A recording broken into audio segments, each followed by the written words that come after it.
Okay, everybody, I am pleased to welcome Sebastian Björkemar. Is that how you say your name? That's That's a good name. as you might guess, he is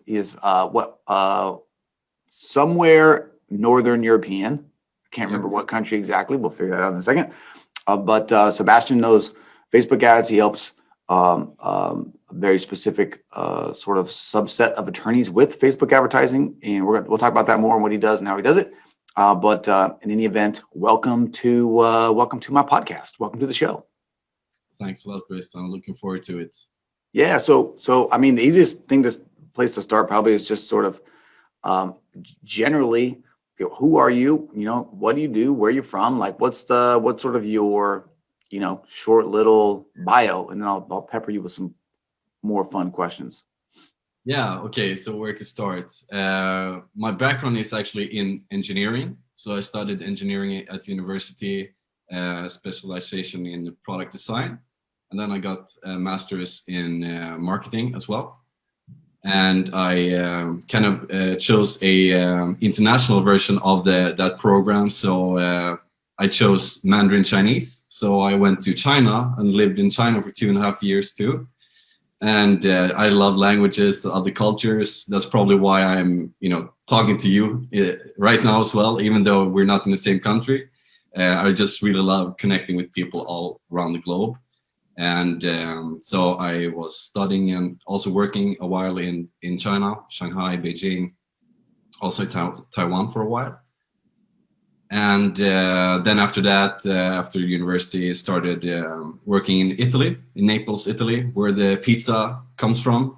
Yeah. So basically, it's hard for me to go to any pizza place where, after that. So That's amazing. Nothing compares, basically. But and after those 2 years in Italy, I decided to just quit my my day job, and I started working both day and night in my own business. Yeah. So that's when I created my marketing agency. And basically the decision started way before that, because you have to kind of reprogram, or at least that's what I did. I had to really reprogram my mind to really to take that leap to become a business owner, because it's way different than just working your 9 to 5. So I woke up early in the mornings and studied whatever I need to study, and then went to work. And then I studied after work, and all of that, as you probably know yourself as a business owner. But anyway, then I started my marketing agency, and since then it was 5 years ago now, and I've basically helped all kinds of businesses all over the globe with marketing, and I've helped candy stores, restaurants. I actually had a brand called UK Top Restaurants, which had 20,000 followers, and we featured hundreds of the top restaurants in UK and helped them with marketing. And I stopped that before the Corona, so that was a good timing, actually. Yeah. But then been transitioning to more of the consulting, more like the professional kind of services since then, and especially law firms and family law related matters. So I just found, and that's what I've been told as well and taught about from my mentors, basically, that just the best way to serve any given market is just specialize way deep, go deep on that, become, really create an expertise within that focus area, because then you know what has worked and what hasn't worked. You can just kind of get that and make small tweaks as you go. Yeah. So yeah, 100%. Great intro, by the way. And to give some context about how we even know each other, we are in the same coaching group, right? So, I think there was a post in the group. So, by the way, as we go through this, I like to sort of like make these little tangents and tell people like what they should be getting out of this. Step one is, I think whether you would ever hire either one of us, I think as a business owner, as a person in general, having a coach is critically important. I think it's helpful to have people, A, teach you what you don't know, but sort of B, sort of push you where you know you want to go, but may not be able to sort of be ready to get there yet. And C, also just kind of see some of your blind spots, see what your business is doing and where you are missing sort of easy opportunities for growth. But so we're part of the same group. I think you posted that you were doing something with law firms, or I posted I was doing something with law firms. We had a couple calls, and what you do is a little different than what I do, in that I would consider myself to be sort of more of a sort of an all-around coach. I talk a lot about, not that you don't talk about some of these things, but you have a specific expertise that I don't have, is what I'm trying to say. In that, although I do Facebook ads, I run my own Facebook ads. I wouldn't consider myself to be like a Facebook ads expert. Like I don't have the chops probably that you have, I would consider. So I wanted to have you on here to talk about both sort of your journey as a business owner, and then also just sort of pick your brain about what you do, and sort of maybe break down some of those complexities of Facebook advertising, both so that people can kind of just understand what's going on, and also, maybe somebody wants to hire you, because there are a lot of attorneys, a lot of divorce attorneys that listen to this. And so I just wanted to give that context, since I didn't give it at the beginning. So in case people are like, who is this guy? How do you know each other?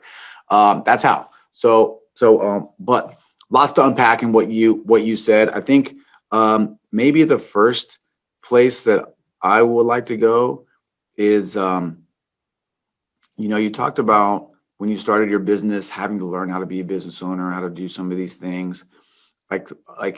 Tell me more about that. What were you doing before you sort of pivoted to your marketing agency? What were you doing before that? So I had worked, or I was working with marketing related aspects. I was basically a mix between a project manager and working with marketing, finding out, analyzing new market segments for actually more industrial companies, and kind of setting strategies of like mapping out those market segments. How should we enter them? Should we, purchase, competitors? Should we develop this own product? How should we price it? How should we position ourselves, etc. So that was what I was working with. And the other part I think was like the mindset switch, I guess you were asking about. Yeah. And yeah, basically I started realizing that I had some, first of all, I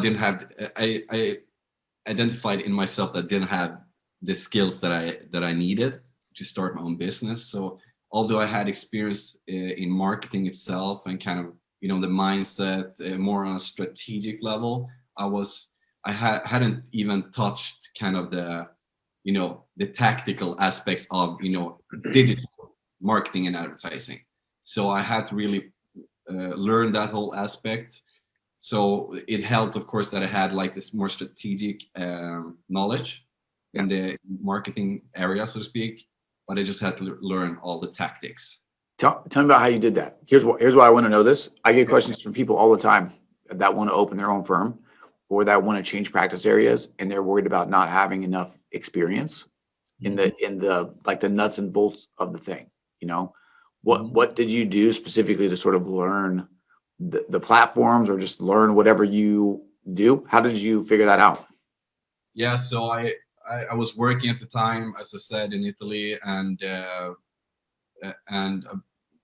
was 1 or 2 years before I actually started the business that I just, every day, religiously just waking up early and reading books, on the topic or the topics, both like business related itself and like management aspects, then the actual marketing and advertising aspects as well, how to manage your time, all these things that you need to do. You're wearing many hats as a business owner.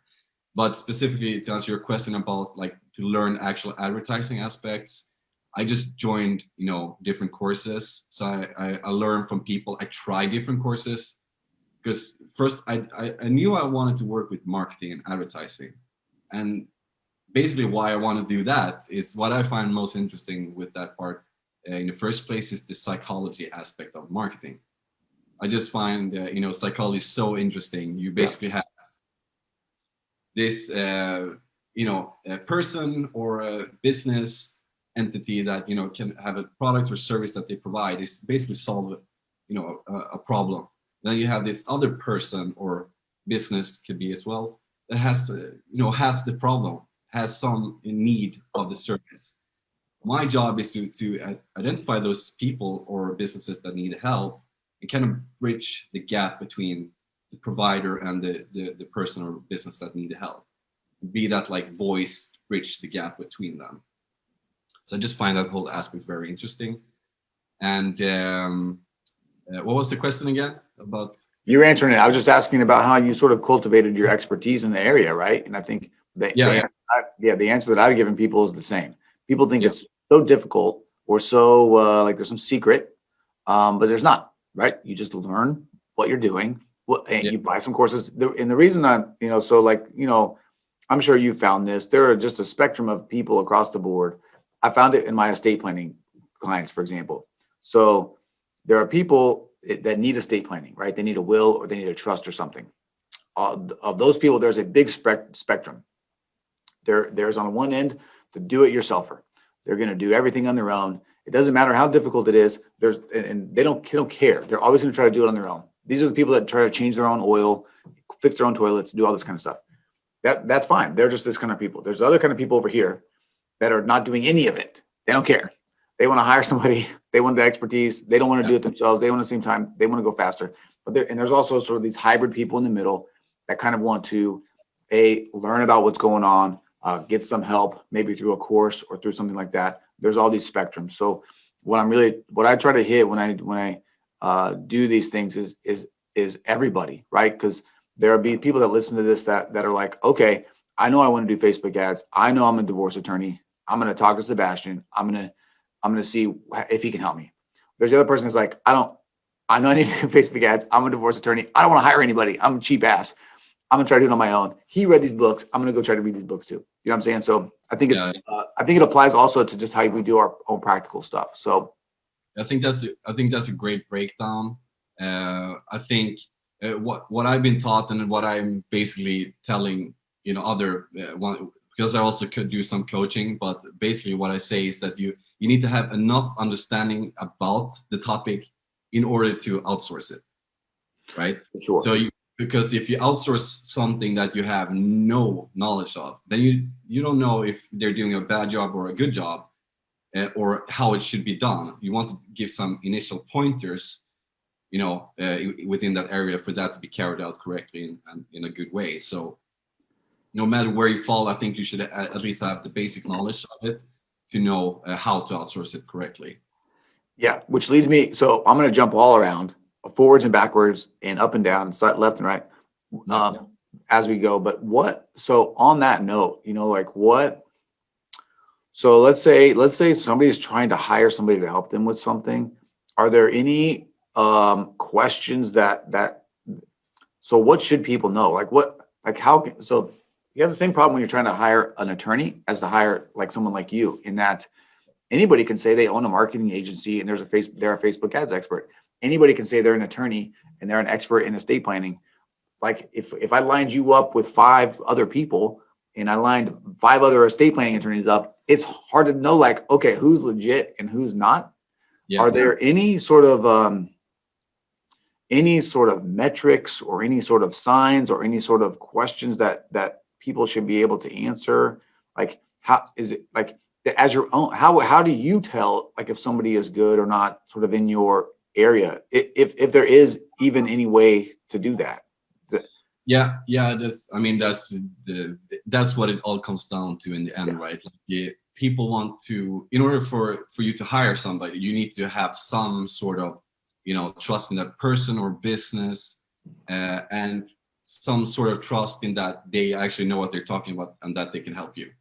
I would say the metrics is, so if I were to talk about or to somebody about like what I do, First of all, I would say, okay, I'm not just an advertiser. I actually specialize in the specific areas that you're working with, right? So I know I've applied my skill set to your specific area of business, and I've gotten a lot of great results for clients.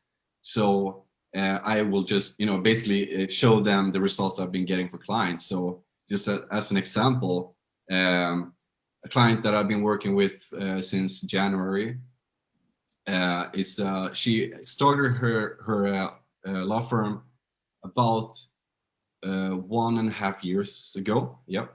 And she had some, she had some clients, both in like the criminal aspect, but also a lot in mostly in family law. But she didn't have enough, right? Sure, she was looking at her schedule. It, was basically half empty, and Yeah. and that time, that's like the most crucial aspect of an attorney, or a law consultant, is the time. Those hours are very important that you fill up actually serving clients. So if you have some slots in your schedule, first of all, you need to fill those ones up fast with clients. And either you do it yourself if you know how to do it, or want to put it in time, or you just outsource it so you can put that extra time in actually serving more clients. Because the most crucial aspect of an attorney is time. So that you should maximize that, and basically all other hats you should try to leave to somebody else. At least that's my mindset. Sure. So that, back to that client, she in 2.5 months has received 113 leads. So that means basically I show her target market, which is people specifically in children custody related matters. Yep. Show them ads. So that is related to that service. Is only talking about that service, not like, hey, I'm an attorney, I can help you with whatever. Like very specific. And I also target very specific, those kinds of people that are more likely to be in need of those kinds of services. You can be like mothers who are not in a relationship, things like that, right? So Yep. you can go super deep in Facebook advertising in that platform, because it's the most mature advertising platform. You can be. And not to interrupt you, but when you're talking about targeting, I'll roll you back into this, because when you're talking about targeting, you're basically just talking about like the characteristics of the person that you were trying to get in front of, right? And there are sort of behavioral characteristics, there are interests, there are job titles, there are all kinds of other things that you can do that you're trying to look for, like who is this person that probably needs these services, right? So just to sort of like, we should all know these buzzwords. If you're listening to this, by the way, and you don't know these buzzwords, learn them. But just in case. No, it's true. It's basically all the aspects of your potential, client that you will help. How do you reach out to them? You need to, put yourself in the mind of their daily issues. What do they like? What, who do they follow? Right. What age are they, etc. So that is part of my job as well as marketer. Like I need to be the one who really goes deep into that and really understand that area, right? And sometimes obviously the attorneys themselves, they have a lot of information about that because they've been working with a lot of clients before, but sometimes they haven't really I thought consciously about those aspects. They just know it unconsciously. So when I start asking them those questions, that's when they bring it up. Like, oh, I haven't realized that's actually, people in this group who answers, reach out to me a lot, etc. So anyway, that attorney that I was talking about, she's received 213 at this point leads, and 10%, between 10, it's actually 11 clients. So around 10% of them have become paying clients. That's really good. Yeah, and some of them actually also, they will need the help down the line. It's just that they haven't reached that specific point where they need, sir, waiting. What's the, if off the top of your head, Do you know sort of like what the cost per new client is for them? Like what they're Yeah. paying Facebook ads? Yeah, so obviously I help them with the actual, the marketing aspects. So there's a fee that I take as well. The actual lead cost is it varies for that specific client. It obviously varies if it's like family law or like business lead, right? For that one, it's $11 per lead, around there. Yeah, around there. That's crazy. And so then per client, what is it for a client? It's times 10, $100. And sometimes it's actually $20,000. Yeah. So No, like return on investment is crazy. Like what I'm trying to get people to figure out is generally the idea behind advertising is you just figure out what it's going to cost you to get a new client. You weigh that against what your actual fee is going to be, and then assuming that those two metrics match up with each other, that's good. That's all. So I was just trying to figure out, what that new client cost is for them. So for the 11 clients that they got, if they spent, I'm assuming it's probably under $200 a new client. I don't know if that's reasonable, but that's, I mean, you do that all day, right? You pay two to make, even if you're making like a divorce case, $5,000 is a probably a low end, $200 to make $5,000. That's the deal you want to do all day, Yeah, like it's funny, like the dynamics shifts quite fast. Like in the beginning, I'm like telling like my new clients, like, you need to increase the ad budget. And they're like, no, I can't afford it. And then like after a while, like they go to me and say, tell me like, we need to increase the ad budget. I was like, hey, right. Okay. Let's talk about, I want to talk about that actually. I want to talk about those two things, both of those events in particular, because I'm just curious about them myself. But number one, if you are going to be doing some advertising, how do you define like what the opening budget should be? Like how do you know, because there's like, I'm coming at it from the consumer standpoint, not from you with your expertise, it's just different. But for me, I'm trying to figure out, okay, I need to spend enough so that I know if it's working, but I don't want to also be doing it wrong and just waste a ton of money before I figure out that it's wrong, So it's like this middle ground, like, where am I? So I know there may not be any specific concrete answer, like, oh, it's $100 a day, but like, how do you figure that out? Like when you're starting with a new client or something. First of all, it depends a little bit. Like also, the short answer is depends. But always, yeah. Specifics, don't worry. Yep. No, but it basically depends. Is it one attorney or is it a big law firm with 10 attorneys? What your budget is number one, right? I guess. Yeah, it is actually. That's true. Your budget, which is what you're saying. If you have 10 attorneys, your budget's probably going to be bigger anyway, right? How many spots can you fill? How much money are you willing to spend? That kind of stuff. Exactly. But I would say like absolute minimum. Like first of all, it's not like when you start advertising, and it goes for either if the attorney they do it themselves, or if we do it or I do it on their behalf, so to speak. They should at least map out like plan 3 months to give this a real test, because give this a go, because there is a learning curve. Like you have to basically train.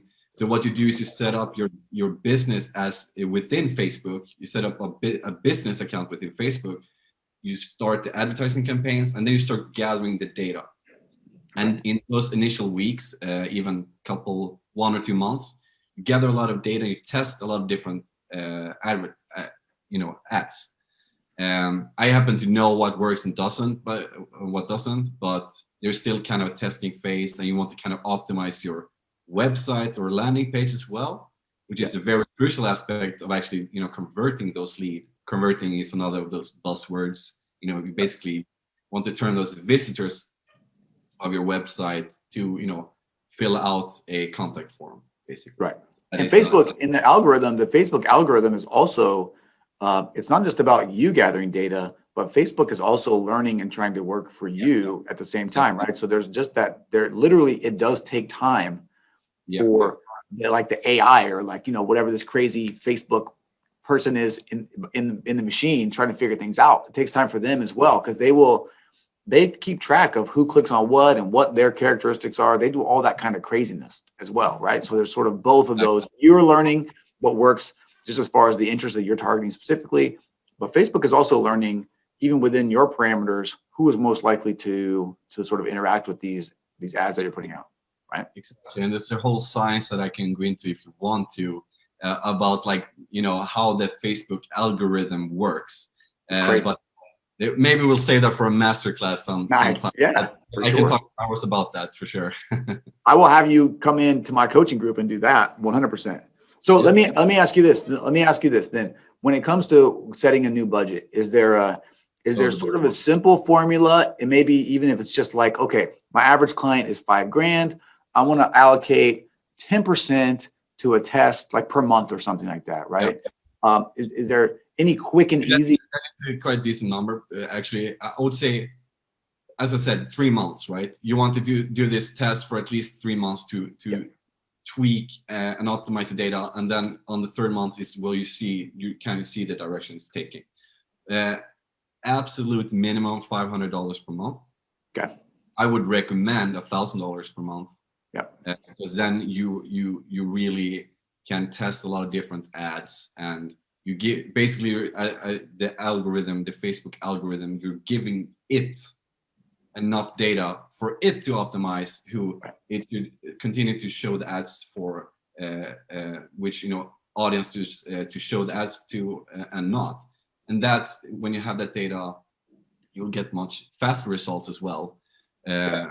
Better results and faster results, basically. And then on that, is there anything that you, and I know this is always going to be, it depends, but is there any sort of like one thing that you look at when you start an ad campaign where you're like, this one is a loser? Is there anything that you can sort of immediately say, this is bad? I know you're gathering data, but is it just like is there just some immediate red flag for some ad that just tells you it's not working that people can sort of look for or no? Because I'm trying to what I'm like,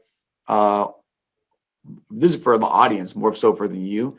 I'm not part of why I'm asking these questions right now is because this goes into the knowledge is power when you're either doing it yourself or when you're working with an agency.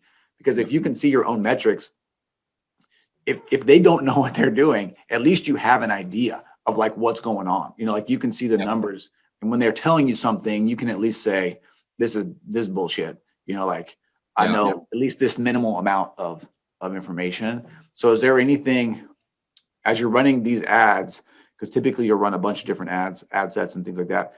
Is there anything that you look for immediately that's like, okay, this one sucks, kill it, let's run another one?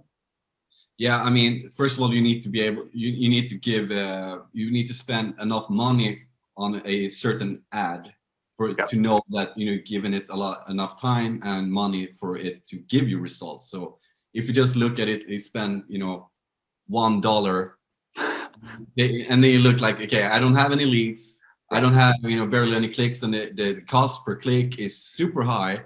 I mean, you haven't given it enough data. So I would say at least, you know, $15 or so per ad. But what you want to look at first is, let's say you set up the whole campaign, you give it 4 days, and you spent, you know, at least $50, or let's say $100. The first thing you should look at, have you gotten any leads at all? Let's say you have gotten at least one lead, right? So you create a few different ads. Yep. So you have the campaign structure within Facebook is basically you create the campaign first, where you set the total budget and the characteristics of it, the goal of the campaign, which is often that we want to create the conversion goal of create a lead conversion, basically a person filling out the form on your website or landing page. And then you have underneath within that campaign, you have the ad set or ad settings, which is more specifically the people that you want to reach out to. And that includes like the targeting that we were talking about earlier, demographics, you know, everything related to that. Yeah, interest, behaviors, that kind of stuff. Yep. And then within those ad sets, you have the actual ads that people see. And then we have within that, in the the marketing terms, is the copy, which is the text in the ad, and then you have the creative, which is basically the image or video. So if you see that your campaign, once you spent enough money on it, it's actually giving you leads, you know that the whole so-called funnel is working. So if you create an ad, that the experience, so to speak, the user experience doesn't stop there. That's just the first part of it. So let's say a parent that you want to reach out to, they see the ad on Facebook, they see the image, they read the text, the headline, everything, they click on it, and then they arrive to the website. And that is where the conversion needs to happen for them to fill out the form, for example. So those two parts need to work, first of all, separately. The ad needs to be catch their attention. First of all, it needs to reach out to the right audience in the first place. And then once you have that, it needs to catch the attention of that audience. It needs to, when they read the actual text, they need to get the feeling that you as an attorney or a law firm, you can actually help them with whatever issue they might have, right? So then they click, and then they come over to the website, and there you basically going deeper into the services that you provide. You tell them about the other clients that you helped before. You answer frequently asked questions, all of that good stuff. And then at the end you have this form that they fill out. So for me as a marketer, it's really important to have that whole connection really working well and be tracked correctly too. So from the Facebook side, I can connect the website to the Facebook platform so that they speak to each other, right? Yeah. So we show the ad to the audience. I know when that person has clicked the ad. I know when they reach to the website, and I know when they actually fill out the form.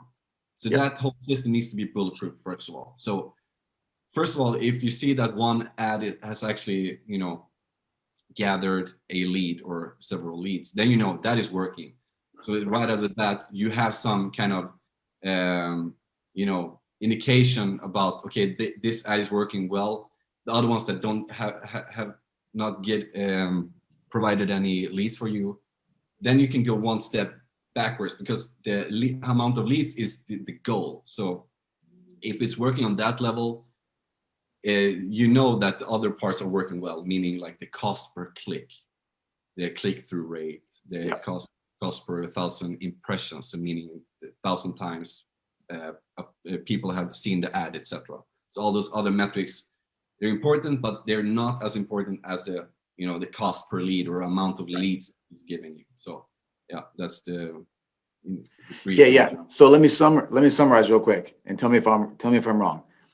Basically, when you're running these ads, step one is to confirm, at least at a bare minimum, that everything works, right? Does the ad get people to click, right? So are people clicking on the ad? That's one thing you want to look at the very beginning. If no one's clicking on the ad, then your ad might suck. And we're talking about after it's had enough time to sort of be put in front of enough people, right? So is the ad copy and the image and whatever, is it provocative enough, or is it interesting enough, or does it resonate well enough to get people to actually click and take the next step, which is to go to the landing page?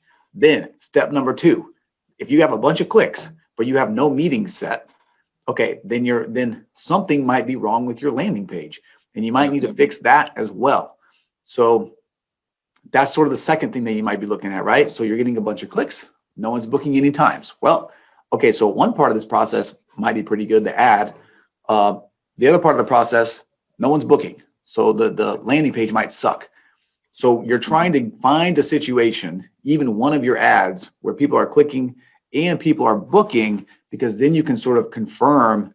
The most important part probably to confirm, step one, is if people land on the booking page, will they book a time?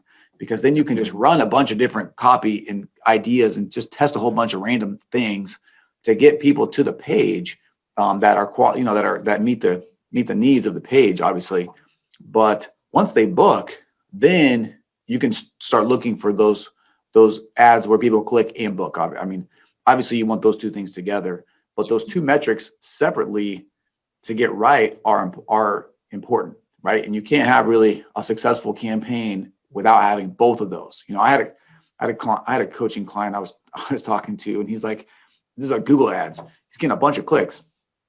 And typically with Google ads, you know, people are looking, you know, like this is a different practice area too, but even, you know, but on Google ads, people are looking for an attorney. Like they're not messing around, you know? So he had a bunch of clicks. He had no meetings. I'm like, well, let's look at your landing page. It was terrible. It was the worst. So I'm like, look, you have to have both. You have to have both right. Okay. So, that's awesome. Cause you're 100% right. So you got to run the copy. You got to try things, experiment enough to get enough people. How many views on is 1,000 views on an ad enough? Do you go by money? And by the way, I know this depends. I know there are all of these different variables that come into play. I'm just trying to give people an idea of like what to even think about, you know, because I think in my experience as someone that does this on their own, I hit the go button and then I'm refreshing and I'm like, when are people booking? You know, when are people booking? And you do have to wait. And sometimes people just don't wait long enough for the magic to happen or for the ads to actually just work. So I'm trying to give people at least some baseline of like, because even if they're working with you, right, it helps to set good expectations of, okay, we hit the go button, you know, okay, we haven't had anything happen for a day or 2 days or 3 days. This is actually okay because it takes, you know, we have to let this run for whatever days before we can get enough data to know if it works, you know? So like, what are the minimum thresholds that you're looking for when it comes to sort of impressions or whatever that might be, you know? Yeah, so if we just keep it super simple, because as if you are starting with this, you don't want to have like 10 different metrics to keep track of. That's my job. I analyze like all those metrics and I have like lower and upper brackets, you know. Let's say you spend, let's say $100. That's when you should start looking like the first $100. That's when you can start actually looking. Okay, you have enough data. You can start looking at and you know, have some sense of where directions are going, what's working, what's not working. On the other hand, after $500, if you haven't gotten any leads, that's a warning sign, definitely. I'm talking about the initial $500 for the first month, right? So that's when that's where you should decide, like, should I do this, but really do this by myself? Or should, you know, somebody else do it? Or like at least should have some guidelines on exactly how to do things in a better way. So, yeah. I think having good expectations too is really important because if you're, you know, even if you're thinking about it in terms of minimum ad spend, in terms of what would I pay to get one client, you have to remember if you're willing to pay that and you're going to set that amount as your monthly budget, to get even one new client from that is actually a success, you know, and that might take you some time. So I think what happens sometimes is people say, oh, you know, $500 is what I'd be willing to pay to get one new client. Well, they spend $300 and they're expecting to have 10 new clients, or they get one new client, they get a new client. I'm like, this is great. You're killing it. Let's just do this again and again and again. And they're like, oh, you know, it's like, oh, I'm like, well, this is what you're willing to pay for a new client. Like you just made a lot of money off of this. Like this is very profitable. Like, let's do this more. Right. Return of the investment right there. Right. Yeah. Which leads me to the opposite side of this. Okay. So now you have, let's say you've run some campaigns, some like startup sort of campaigns, some new campaigns, and they're working, right? How do you have a formula for scaling up? Do you have like some rules? Because I know you can't though. Okay. So I sort of know, but I know scaling up in Facebook, if you add too much money too fast, it can sort of break the system. You can like do some weird things. Like I just know enough about this to be dangerous. But is the answer often to just keep spending more and more and more and more until you sort of have all of the leads that you want? Like, how do you approach that growth phase of things? Well, do you want like this, the easy answer, or you want to see what I actually do? I'll just share my screen if you want. Give me the easy answer and share the screen. Do both. Okay. But I can't really give you the easy answer. Okay, share the screen then. Share the screen. Yeah, share the screen. Yeah. If you let me hold on. I gotta enable it. Hold on, I gotta turn on. Yeah. Because I don't think you can yet. Okay. Because I was going through this in another training today. Yeah, that's awesome. I don't need to write everything or draw. Yeah. And by the way, real quick, if you are listening to this on the podcast, you can go to the Unconventional Attorney Facebook group. If you're not in that group, then you should do it. You will also be able to find this on YouTube, on my channel, Unconventional Attorney channel. And if you're my friend, you can just go find it'll be on my personal page as well, probably. Okay, this is amazing. Okay, so this is a lot to unpack. This needs like this is legit though. Okay, I love this. Okay. So yeah, so there's a super easy answer for beginners, but then there's like what I do in the background, which is I have to talk hours about this, but I'll just give you a quick over. This is so cool. So last year, January or February, Facebook basically added a whole new functionality to their advertising platform, and that is called CBO, which is Campaign Budget Optimization. Yep.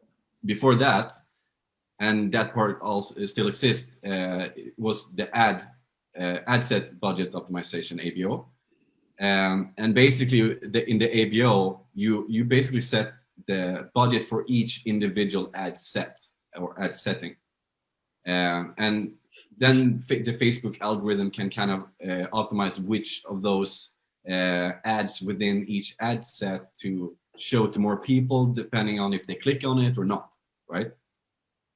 That has its specific use case, but with this new CBO, we, like as marketers, there a whole ocean of possibilities, arrived, and that's basically where you set the budget on a campaign level instead.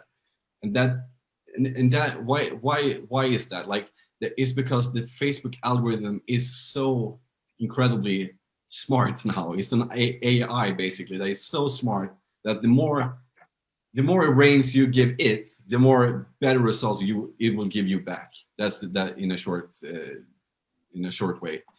So basically, what you want to do is, so you asked specifically about the scaling. I will just run through the different phases first, just to give context. Listen, man, you can talk about as much of this as you want. Yeah. So if you can tell, I like to talk about all the other stuff, but then you put the screen up, and I'm like, okay. Yeah. Let's get in here. I love this stuff. I charge $4,000. Right. I know. This is amazing. Last version. Okay. So in the beginning, you want to be able to reach out to the right audiences, find the correct audiences, right? Yep. So what we do there is start in the ABO, which is better suited for kind of exploring different kinds of audiences. And in that campaign, you create, let's say, 10 different ad sets with one specific interest within each, or behavior, or just like one aspect. That, so maybe you've noticed that, or you want to, your hypothesis is that, your target audiences are people who look at Desperate Housewives. Right. Nice. Right. So that would be one ad set, one interest. So you test all of those, you run it at 10.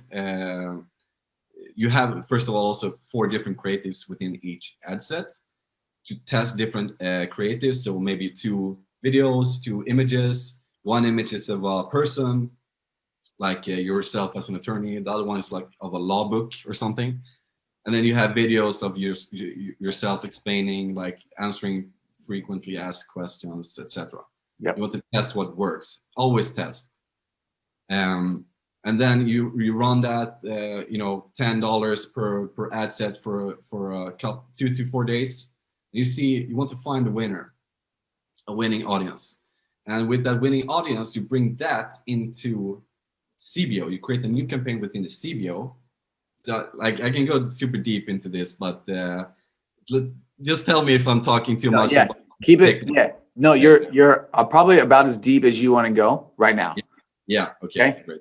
So basically, the short version is like once you start the CBO, you want to find a winning creative. So you create additional 10 ad sets, 10 different audiences, and one of them is the actual winning audience from the previous step. Right. But now you want to test different creatives, new creatives to find a winning creative, because you have all these different audiences. So you can see if there's like a red thread, like, okay, I see now that this law book, image was the actual winner. So I know that this is a winning creative. And then you go into the next step, which is, once again, you want to find the winning audience, but this is not in terms of an interest-based audience. This is like a way deeper way, that because you have to understand the Facebook algorithm to understand this. Basically, here's to visualize this. Imagine a bucket here, right? Yep. The bucket, like the whole bucket is like filled with water. The water is your potential audience that you can reach out to. So in the beginning, if you just have one ad set for that audience, you're just like enabling this top layer of the audience. Facebook, it will not show your ad to the whole bucket, right? We'll just show that ad to a subset of your target audience. And the way to kind of deepen the bucket, as I call it, is to create duplicates of that ad set with the same winning creative. So once you identify a winning audience, winning creative, you kind of duplicate the same ad set with same identical ads within it. That kind of forces Facebook to, okay, now we need to kind of give access to this marketer or attorney a deeper access to the potential buckets. So you create these additional layers to that the ads will be shown to.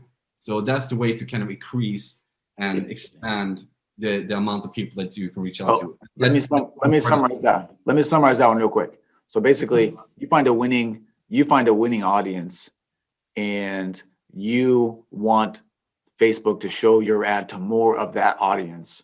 The way to do that is to sort of force more volume by creating essentially the same ad set several times, so that the algorithm just sees, I need to fill all of this space basically with this particular audience. Yeah, exactly. And before that, you also need to give it enough data. So that's why you need to do the previous, because you have to kind of feed the algorithm the right amount of data for it to kind of have that knowledge to then improve further upon. Cool. So the next step after that is you start retargeting. Like you can start retargeting earlier too, but you should at least have 1,000 clicks to your website before you start targeting. And also, ideally, you should have done these different steps that I just mentioned. Because imagine, like, let's say you create a really good ad with like the image is so funny that everybody will click on it, meaning they will land on your website. Mm-hmm. And those includes people that are not. Let's say, an example like a image of a beautiful woman. You will have a lot of guys clicking on that ad and landing on the website. Right. Let's say you're actually, your target audience is women, and you get all these men to your website, but actually you're targeting women, or at least that's what you want to do.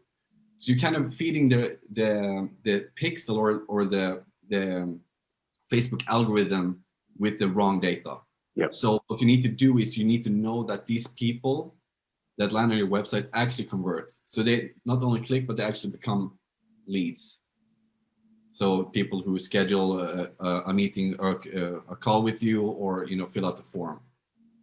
Then you start retargeting ads, because then you will show the new ads to those people who actually are the right audiences. Right. And real quick, when we talk about retargeting, all we're talking about is you have the ability, at least right now, if somebody lands on your website, you can have some code basically on your website that will capture that person's information.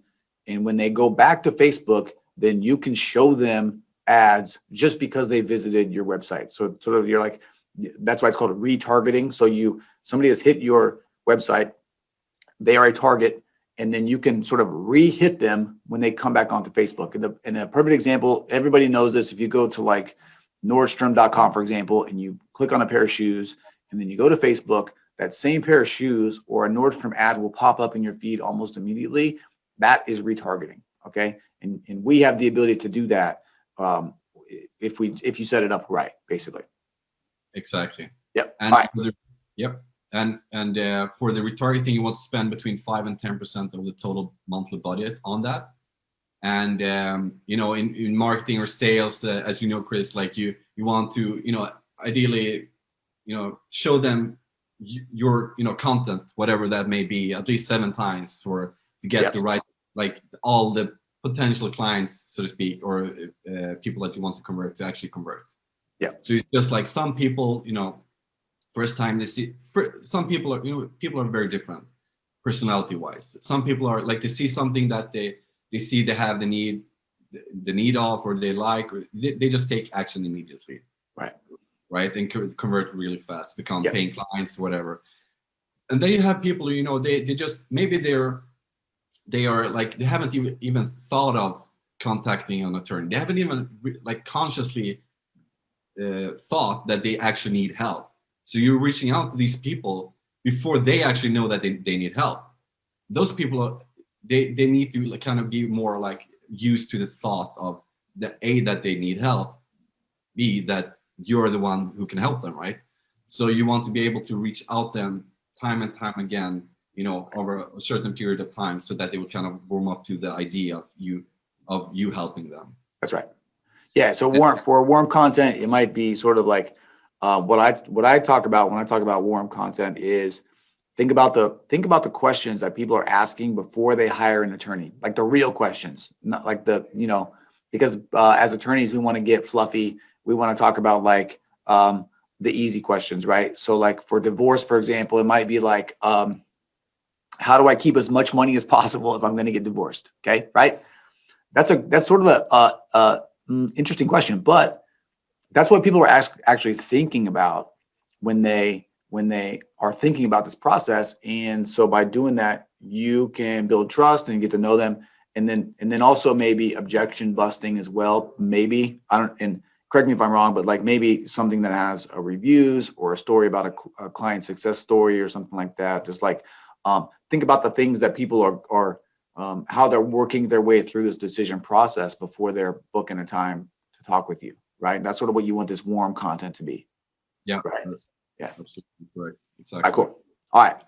And then you have, so retargeting is basically you create audiences based upon the people that have already taken action. Like they already clicked on your ad, they landed on your website.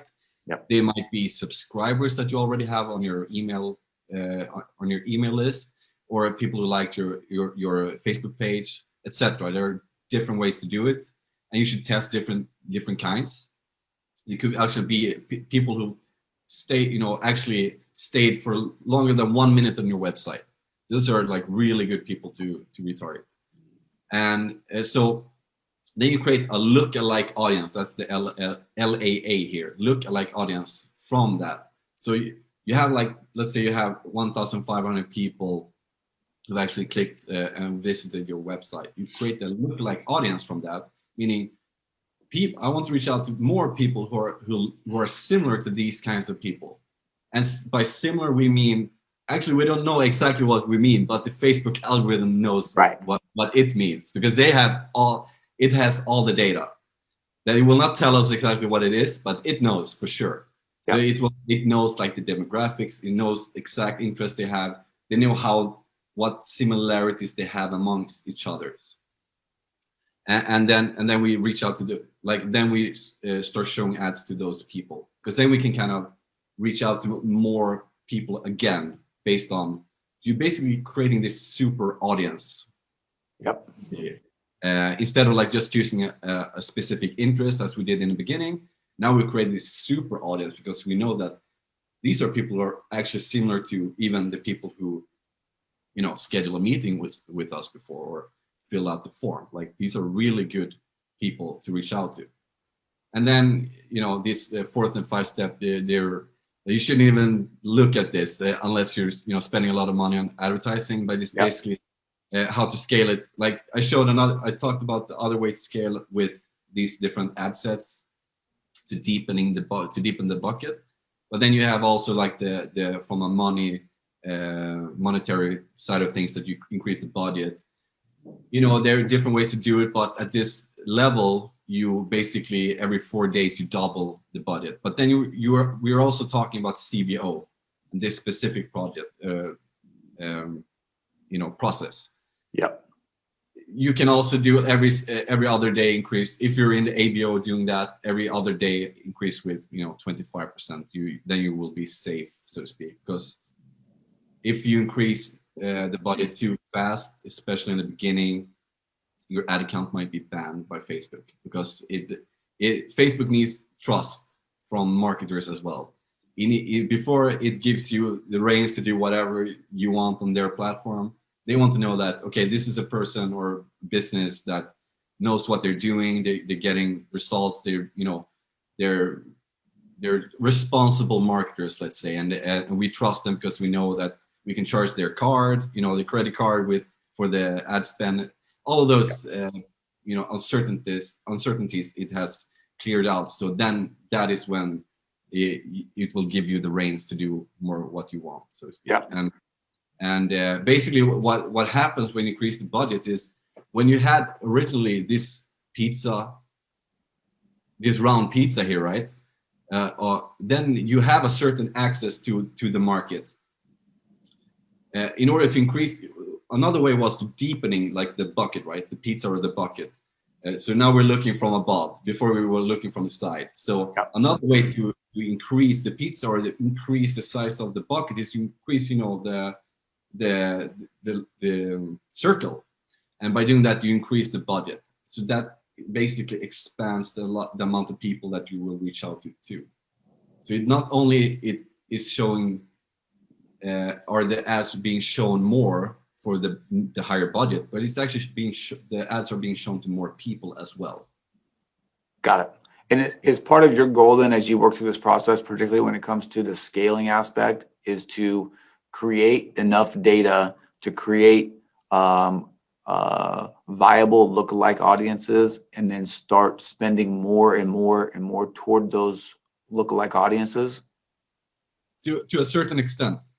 So in this fourth step here, you're scaling the lookalike audiences, because you have that super audience, but it's kind of restricted to, because once again, like Facebook doesn't give you access to all people in the world, just or like States or wherever you're targeting, by creating these like restrictions.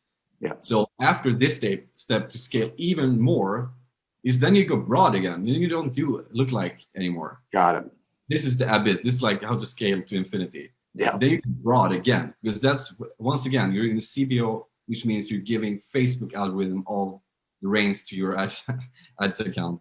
Yeah. And then you go broad again, because it has so much data already that the more free space you give it, the more results it will give you back. But then to do this step, you need to spend at least $500 per day. And also you need to spend at least 5,000 total on your account to even, be able to do this step correctly without being banned. All right, so this is amazing. Okay, so we're sort of like getting towards the end of the time. This is awesome though. So I have one more question that sort of ties into all of this. So that I'm sure you encounter with your clients, particularly with your law firm clients. So how does this formula change, or does it change at all when you're talking about a limited geographic area, right? So let's say like I'm in a city that only has 200,000 people in it, or I'm in a 25-mile radius that only has 200,000 people in it, just to just make up a number. Can you still follow this formula, only you're going to be just limited at some point by like trying to reach everybody? How does that, how should that approach, how do you approach it from that aspect? Yeah, that's a good question. First of all, I want to say this. There are many lawyers that originally were only targeting their own city because they need to be there physically. Now we have this thing called the pandemic. This does not apply to everybody, I know that, but to a lot of lawyers, this applies to them. Like we have this, thing that we're using right now, which is Zoom, and you have hearings being done on Zoom. You have client meetings being done by Zoom, which means basically you can serve any client all over your specific state, city, state, or even the whole, all of the United States. Depending on what kind of clients you serve or not. So potentially you can still many of you actually can still serve a huge area. Yeah. Just by utilizing in the internet. Having said that, there are definitely some limitations in terms of this system here, because you asked about scaling. You can only scale to that much when you are looking at a city of 200,000 people. So definitely you would not do all of these aspects, like these two two last steps you would skip entirely. Right. For this to work, you need like millions, Right. in a million plus potential. Does it just come to some point though where you are basically saturating the market and you've reached your point and you kind of just let it run? You know what I mean? Like, that makes sense. Like, is that how you sort of operate with somebody that wants to that is staying sort of smaller scale? I mean, yeah. If you go, first of all, you will know of your what we call as marketers the cold audiences, which is the first ones, like the ones that are not retargeting ads, but the people who see your ads for the first time, right? Or they're supposed to see it for their first times. But there is a number within the Facebook platform, you can actually see how many times a person has seen the ad. Once that number is very high, and you will, by the way, you will also see by the cost per lead that will increase a lot, because you basically so-called fetched all those potential leads in the market. Then you see, after that you reach that limit, you will see that the cost per lead dramatically goes up. Then you kind of hit the wall in terms of new people to reach out to. But then you still, once you reach that point, then I would say the focus should be more on the retargeting side of things, because then you have to see it more like a long-term thing, right? Right. You have all these people, most of them have already seen your content, your brand, you as an attorney before. They know who you are, etc. But they have some. Maybe it's a timing thing, by the way. Maybe they don't need your help today, but they know that they will need it in a month's time, because there's some trigger there in terms of from a legal aspect that something will happen at that point in time, that's when they actually need your help. So if you reach out to these people over enough time, so to speak, and you hit them from different angles, different kinds of copy, test. Some people are very rational. They're kind of structured in their thinking. So test copy, ads copy, which is more like structure. You have bullet points, very clear messaging, like this is what you need to do, this is what I can help you with. And then test another kind of copy, which is more emotional. Like you show an image which is more like showing emotion. You're talking about struggles in daily life. You maybe tell a story, because a lot of people can connect with a story. Yeah. And you can hit it from different angles. You try those two aspects. You try short copy, or adds text, or long copy. You basically test a lot. Right. And even kind of get the more results. Yeah, and even said another way, if you reach sort of your peak limit of people, even if it may not even just be testing, it may just be refreshing copy, right? So you put a new video in, or maybe you tell the same story just with a different picture, or you just it's just so people don't feel like they're seeing the same thing over and over and over again. Sometimes just changing it up just a little bit can make it feel new for people, right? And just sort of like continuing, because for me, for example, part of the you know this too, but part of what this allows me to do, the way that I look at this is, I do want people signing up right now, but it's also a branding play, right? You want to just be in a local market, You just want to be showing up over and over and over again. People just know you are this person or your firm does this thing because it can help with referrals. It can help with all these other things, right? So you can be driving business and building brand at the same time.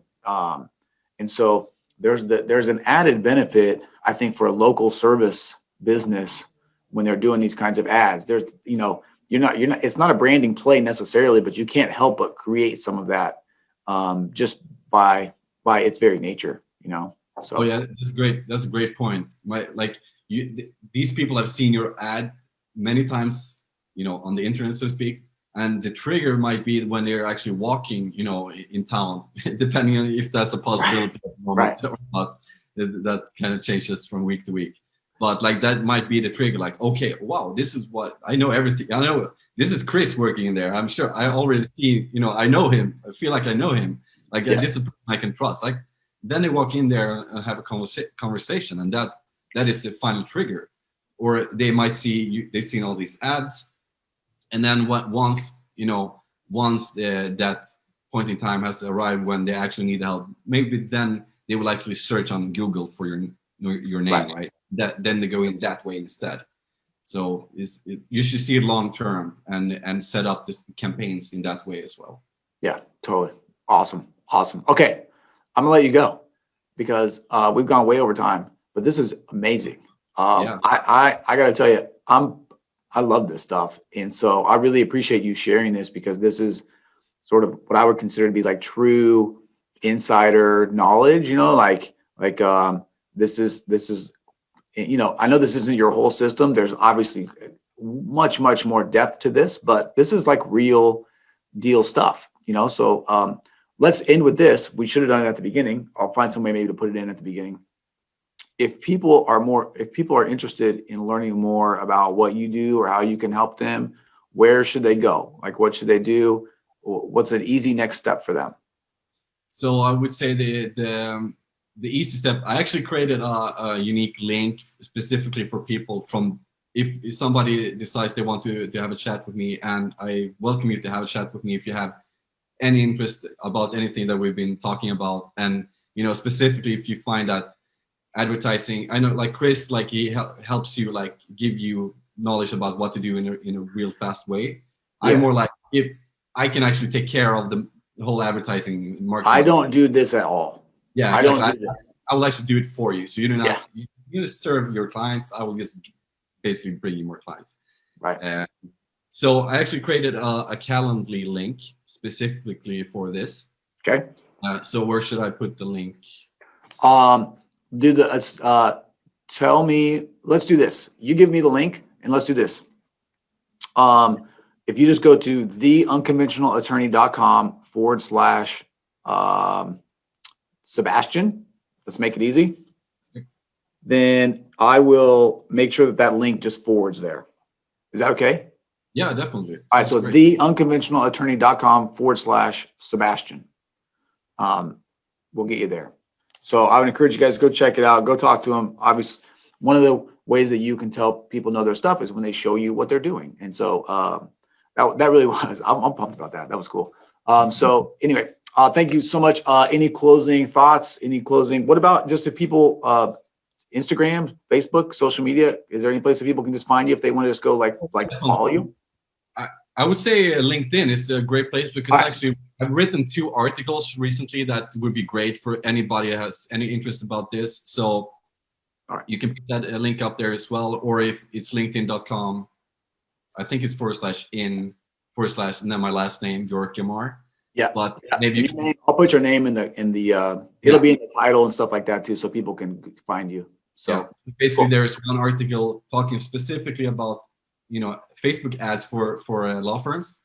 Yep. And another one is a landing page and website optimization for law firms. So it's very specific that you can do. Awesome. Love it. Okay, awesome. Well, thank you so much. I really appreciate your time. Appreciate all of it. Thank you. It was great. So thanks a lot. Thanks a lot. Take care, everybody. Bye. See ya.